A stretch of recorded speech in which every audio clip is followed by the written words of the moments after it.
right, y'all. Welcome to day 3. Today we're going to work on rotating the hips. Different kinds of motions than we did in the hips yesterday. So come on down to your back. Very similar to where we've been starting.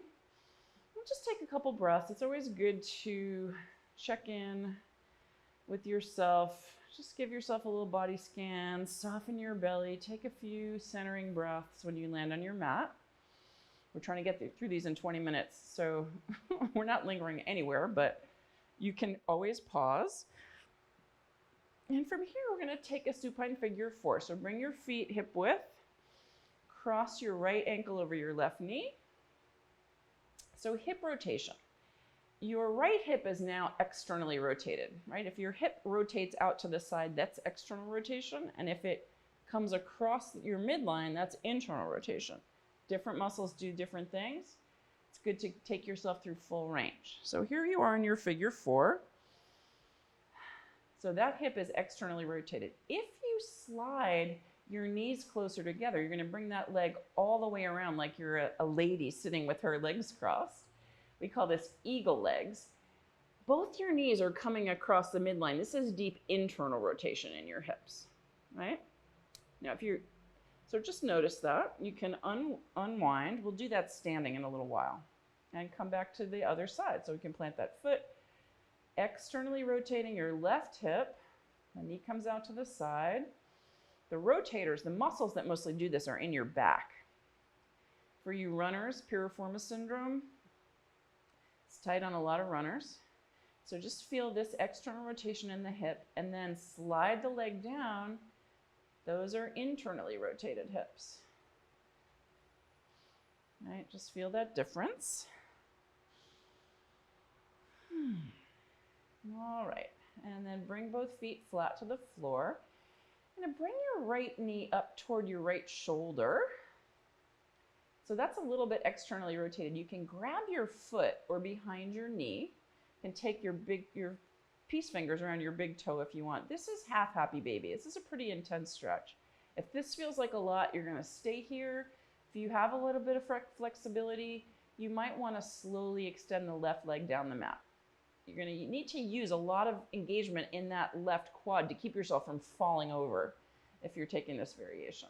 Right? There's some strength happening in that left leg, but it's deep flexion and external rotation in that right leg. You feel really good in your low back sometimes too. All right, and both feet are going to come back flat to the floor. Take a breath or two. Left knee comes up toward your shoulder. You can grab behind your knee or your foot. Half happy baby variations. And then if you'd like, you can extend the right leg nice and slow down the mat. Ooh, ooh, ooh. That is not like sitting in a chair. That's the antidote to sitting in a chair. Take a few breaths. And slowly release. Both feet come back to flat. When you're ready, roll over to one side and flip yourself over for tabletop position, cat and cows. Today we're going to do it a little differently than we've been doing it. It's always good to mobilize your spine. We're going to articulate the different regions of your spine. So the lowest part of your spine is actually part of your pelvis, your sacrum. So just tip your tailbone down and then tip it up. Just your pelvis is moving. Tip it down and tip it up. And then you can add your lumbar spine. So keep your rib cage totally still, but that part of your spine that's between your rib cage and your pelvis, your lumbar spine, can get into the action here. So your pelvis and your lumbar spine are moving, but your rib cage and your neck are not. And then when you're ready, you can add your thoracic spine, your rib cage. This part of your spine is all attached to your ribs. It has a lot less mobility than your lumbar spine, although it has plenty, potentially. And then finally, you can add your cervical spine or your neck for full cat and cows. It's just nice to be able to articulate these different parts of your body from each other, to know where they are, to be able to localize any sensation that you're having. and to move carefully and selectively. All right. And when you're ready, come back to neutral and press on back to your downward facing dog. Take 3 or 4 breaths here. You can bend one knee and then the other. You're trying to reach your tailbone up to the sky, lengthening your spine, flexing your shoulders. Feels so good. And then this next transition might take you a million years to do it, and that's fine. You're going to bring your feet a little closer to each other. Lift your right leg up, just like we did in 3-legged dog on the first day. Peel it open. Now, using your belly strength, on an exhale, sweep that foot all the way forward to your right hand. Low lunge. All righty. And then come on up to warrior one, which we did yesterday. So your back foot is dropped. You can have some width between your feet if you like. You can help square that left hip forward. And actually, I'm going to have you turn around and face the other way for this, so we can see this transition. All right, so here you are in your warrior one. And we said yesterday this is closed hips. Your hips are facing the short edge of your mat. Now we're going to open this up to warrior two. You're going to open up your hips to the long side of your mat. Now you might need to reposition that back foot.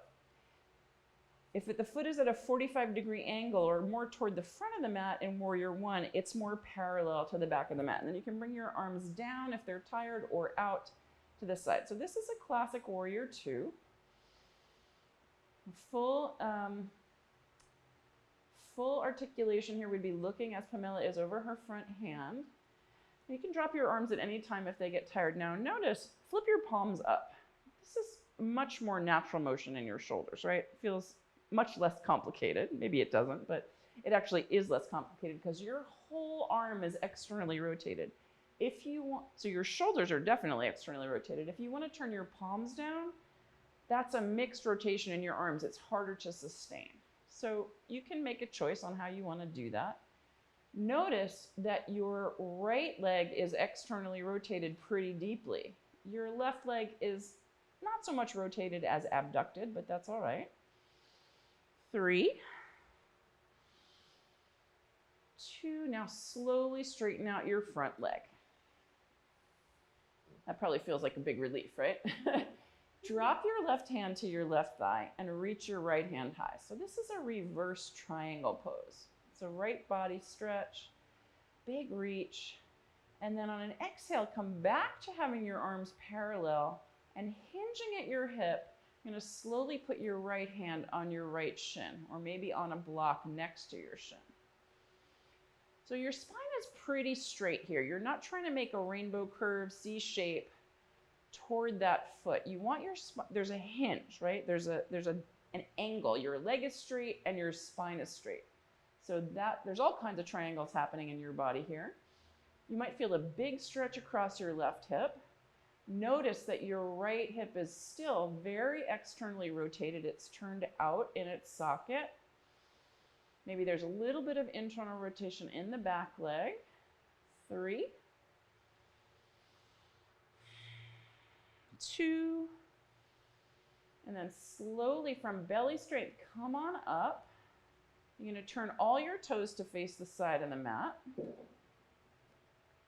And just inhale, lift your heart up, get a little long in your front body, and exhale, hinge at your hips, forward fold. Make sure your heels are wider than your big toes. It's going to keep your low back safe.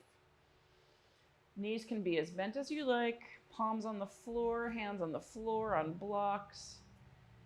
And there's a lot of range of how wide your feet are. They can be pretty close together or they can be pretty wide apart.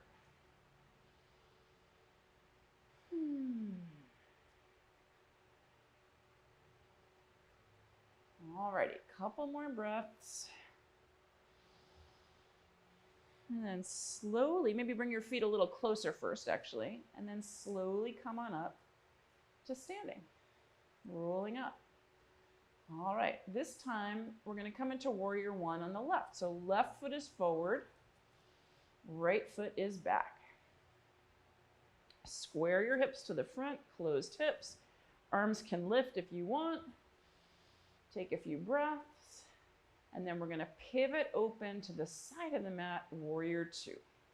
Maybe sliding those toes out a little more, outside edge of the foot kind of parallel to the back of the mat, pressing into the big toe mound of the front foot, pressing into the outside edge of the back foot. Your spine is as straight up and down as you can make it. And notice there's external rotation in this left thigh, right? You're rolling it outward from the pelvis. Palms can be down, palms can be up. Arms can be dropped too. 3, 2. Now slowly straighten that front leg. Takes a lot of the drama out of this. Alrighty, drop your right hand down to your right thigh. Lift your left arm up. It's reversing your triangle. And then exhale, come back through lifted, hinging at your left hip, coming into Trikonasana, your triangle. So it doesn't matter how far down your leg you get. Beginners typically will try and put their hand on the floor and their butt's gonna stick way out. You don't wanna do that. Just don't put your hand on your knee. Just below your knee maybe is the perfect place. Tuck your tailbone under. There's a little bit of rotation in your ribs, so the right ribs are moving back. Other way, sweetie, right ribs back. There you go, open up. And your gaze is wherever is comfortable on your neck. You can look at the front foot, you can look at the top hand, you can look at the side wall. Just don't want to have any pain in your neck. Have your neck as much in line with your spine as you can. Feel the rotation in the hips here. 3, 2, slowly come on up. Turn the toes to the side wall. And we'll take one more wide-legged forward fold, your Prasarita.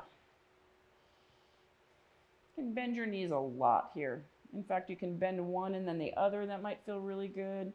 That puts a little rotation into the hips. So nice. Head is heavy.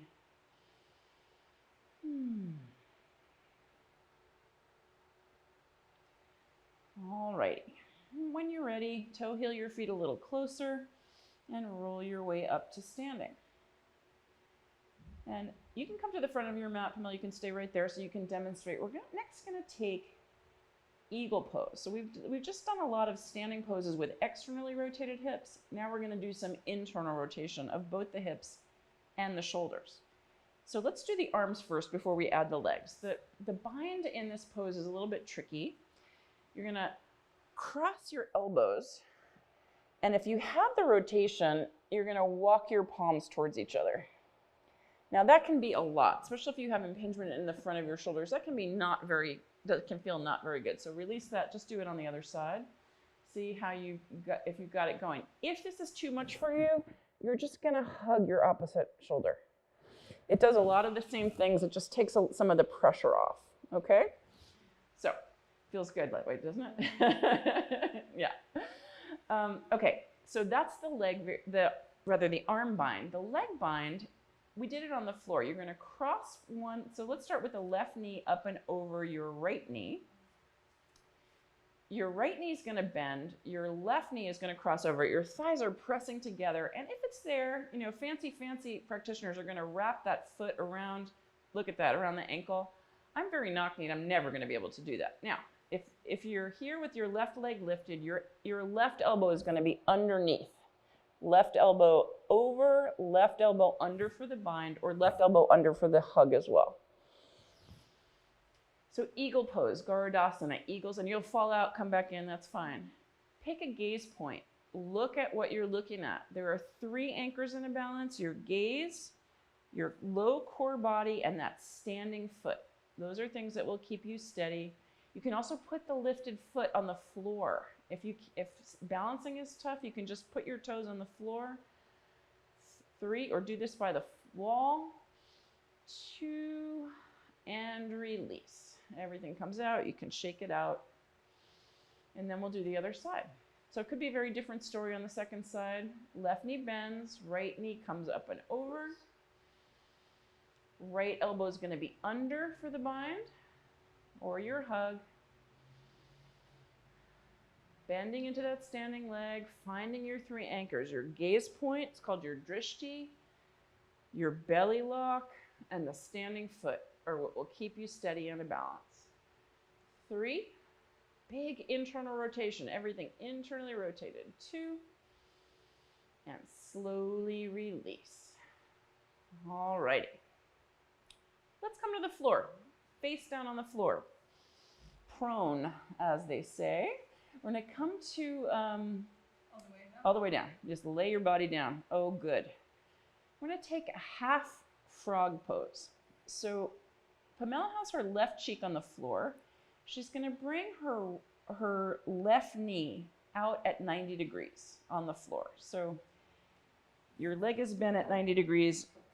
Your shin is at 90 degrees to your thigh, and your foot is flexed. Everything is square. Your arms are at cactus arms or goalpost arms, like this on the floor. Now, if this is too much on your neck, you can turn your head the other way.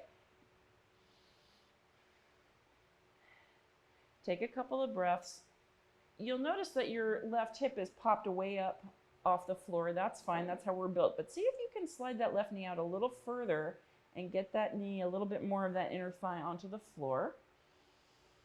So that's deep external rotation in your left leg using gravity to help. Right, we're using gravity here to work that external rotation. Take a few more breaths. You can also, there's a delightful neck stretch happening here. Your SCM, the big muscle that turns your head from side to side, these big ropes that you see on the sides of everybody's neck. It's getting a nice stretch. And then when you're ready, you can slowly straighten that leg down the mat. Maybe shimmy your hips around a little bit, wiggle, wiggle. You can bend your knees and windshield wipe your feet. More rotation in the hips. And then we'll take it over to the other side. So now your right knee's going to come out at all those 90 degrees. Foot is flexed. And if all is good with your neck, you're going to have your right cheek down. That's the deeper rotation in your neck. If this is too much, you put your left cheek down.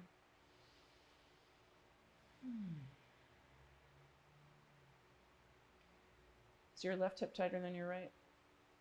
Yeah. You have more range of motion on this side. So slide that knee out if you can. If you can find a little more range, just let gravity do the work here. So relaxing, feeling with your belly on the floor, you can feel that feedback of your breath, your soft belly. Just the movement of the breath will deepen the pose a little bit. Each inhale presses it a little further. Alrighty. I'm going to come into the mother of all external hip rotation poses, pigeon pose. We're going to demonstrate it 2 different ways. So first, Camilla, if you wouldn't mind flipping over onto your back. We've been doing it actually a couple of times already. A figure 4 in your hips is a good way to start this. So if this feels okay for you, you can reach through and grab the back of your left thigh. Right? That will deepen the pose. That's your if you have knee issues, this is going to be your variation. And you know what, we'll all do it. We'll do this one and then we'll do the deeper one, and you can always come back to this one if the deeper one is not good on your knees. Taking a few breaths here. So your right hip is externally rotated. If you want to take this for a little fun spin, you can release your arms and let both of your legs fall all the way over to the left. The sole of your right foot is going to come to the floor. Ooh, that feels nice. Delicious. So yummy. Right? The runners are going to love this. Those of us who sit all day are going to love this. So good. You can pause and stay here for 20 minutes if you want. Otherwise, come on back up to center. We're going to do the other side. So you're going to cross your left ankle over the right knee. You can reach around and grab the back of the right thigh. If you have a lot of flexibility, you can even grab the front of that shin in front of the knee. If that feels good. Just make sure that those toes are flexed. The lifted toes are flexed. It'll keep your knee happy. You can also do this on the floor if this feels like too much. I have one leg that just doesn't feel right in my body, so okay. Fine. You can stay here or release the arms and let everything fall to the right. Sole of the left foot is coming to the floor. Oh my, my. If you want to take this even deeper, actually, bring your left arm over your head and grab your wrist.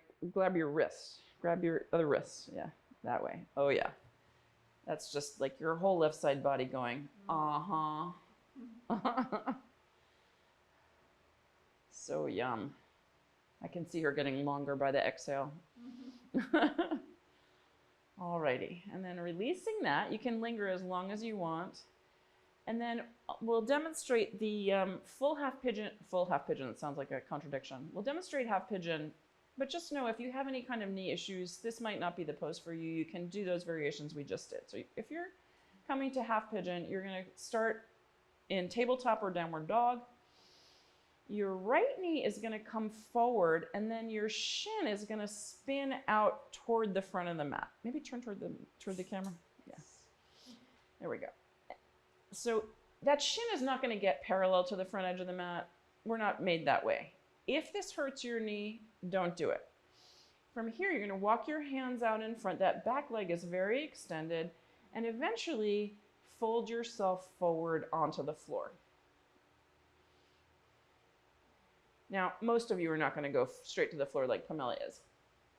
If your hips are way up in the air, you're going to grab a block and put it underneath your right hip. Right, you need your right hip to be on something. If it's hanging out in midair, it's not going to release. So you're going to put some height, it could be a rolled up towel or blanket or something underneath that hip. You might have a block underneath your chest or your head. You might be on your elbows. Ideally, you're going to have your upper body completely relaxed onto the floor. Now, this is deep rotation in that hip. Using the weight of your body to press into the flexion and rotation of the hip. This is the pose that yogis love to hate, right? People come into this pose and their brains go haywire. Stories about, oh, I'm so tight. Oh, this hurts. I can't do this. I need to do this more. You know, lots of thoughts might be flying fast and furious. Just feel what's going on in your body. If it's too much, back off a little bit. If you can actually relax into the pose, see what is left in your body that's still holding on. Are you holding on with your hands? Are you holding on with your teeth? Is your opposite leg turned on? Can you relax your feet? Let gravity do the work here, as long as your joints are okay with it. 3 more breaths.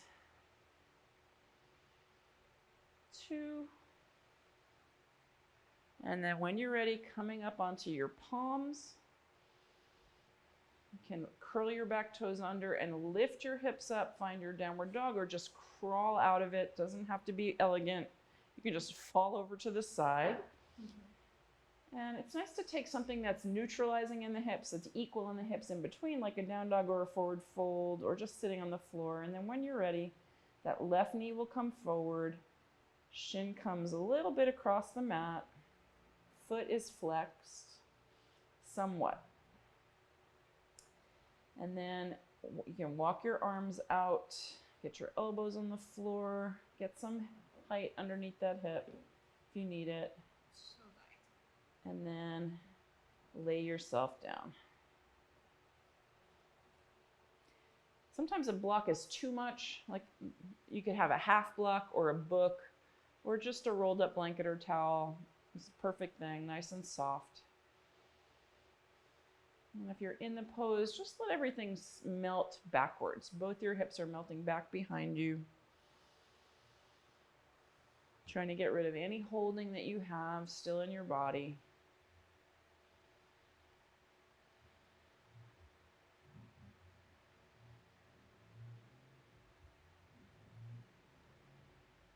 Take a couple more breaths.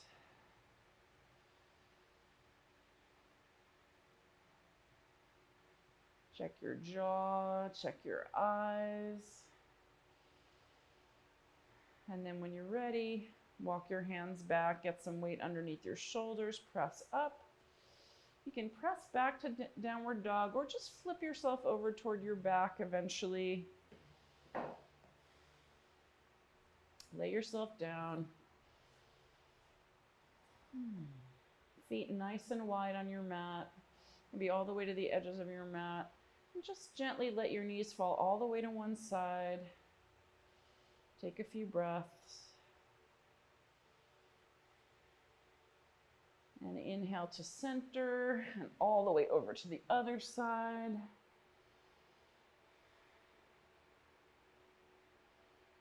And back to center. And then bring the soles of your feet to touch and let your knees fall wide. This is Supta Baddha Konasana. If this doesn't feel great, you can just extend your legs down the mat. You could put blocks under your thighs for a little support here. Nice gentle external rotation of your legs, of your hips. Hands can be on your belly or palms up on the floor. Just let your body weight sink into the floor. Big abdominal thoracic breathing, soft belly, easy chest. And you can linger here as long as you like. We will see you tomorrow for some shoulder mobilizations. Bye.